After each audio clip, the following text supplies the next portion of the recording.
सबसे बड़े नायक विवेकानंद जी हैं। मुझे बड़ा अटपटा लगता था उस समय जब मैं इस कॉलेज में था और विवेकानंद की मूर्ति को स्वरूप में देखता था, क्योंकि मेरे जैसे करोड़ों चेतनावान युवा विवेकानंद को जीते हैं, उनको अपने ध्येय में अंदर तक बैठाले हुए हैं। और उनकी प्रतिमा को जब उस जीर्ण शीर्ण अवस्था में देखता था तो मुझे बड़ा बुरा लगता था।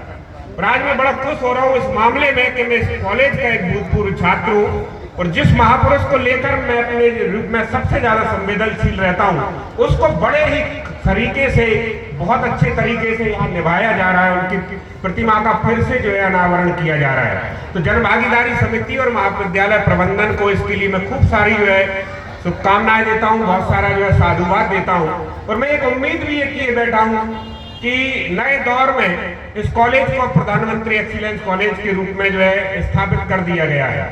तो शिक्षा की जिस गुणवत्ता को लेकर हम लंबे समय से मांग करते रहे, विचार के तौर पर भी और यहाँ की व्यवस्थाओं के तौर पर भी, वो आज इस कार्यक्रम के बाद या आने वाले कुछ समय में और बेहतर हो पाएंगी। इन्हीं सब चीजों के साथ सिर्फ विवेकानंद जी के बारे में 2-3 चीजें आपके बीच में निवेदन कर देता हूँ कि हम जिस यात्रा में आजकल हैं उसमें एक बात आता है कि अगर आप प्रतिदिन स्वयं से नहीं मिल पाते तो एक महान आदमी से मिलने का अवसर आप खो देते हैं। विवेकानंद ये बात तब कह रहे थे जब उन्होंने अपनी चेतना के स्तर को सबसे आखिरी पे पहुंचा दिया था और वो इस पराभूतिक शरीर से आगे निकल के कम से कम इस स्तर पर पहुंच गए थे कि चीजों को खुद के स्तर से समझने लगे थे।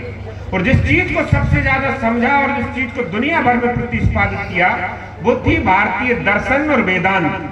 सनातन पर विवेकानंद का जो दृष्टिकोण था दुनिया में अब तक के तमाम महापुरुषों में सर्वश्रेष्ठ माना जाता है, क्योंकि उन्होंने उस समय भारतीय दर्शन और वेदांत को ऊपर पहुंचाया था जब दुनिया भारत को गंवारों का और पशुचारक लोगों का एक समूह और गांव बताती थी।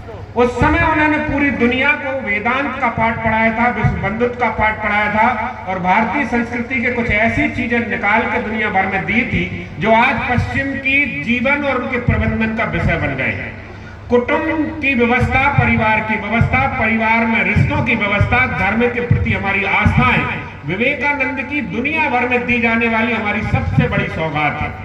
पता नहीं दुनिया ने भारत को कब विश्व गुरु माना था, हम और आपकी पीढ़ी ने नहीं देखा, मगर ऐतिहासिक साक्ष्य में विवेकानंद अंतिम हस्ताक्षर हैं जिन्होंने भारत को विश्व गुरु के रूप में प्रतिस्थापित करने का आंशिक काम किया था। तो जितने बच्चे आज यहाँ खड़े हैं जो अपने अपने भविष्य के लिए तमाम सारी योजनाएं बनाए बैठे हैं, कुछ सपने देखे बैठे हैं, जिनको विवेकानंद उनके खुली आंखों में आते हैं, वो लोग ये ध्यान रखें एक बहुत बड़ी पीढ़ी में वो आ रहे हैं।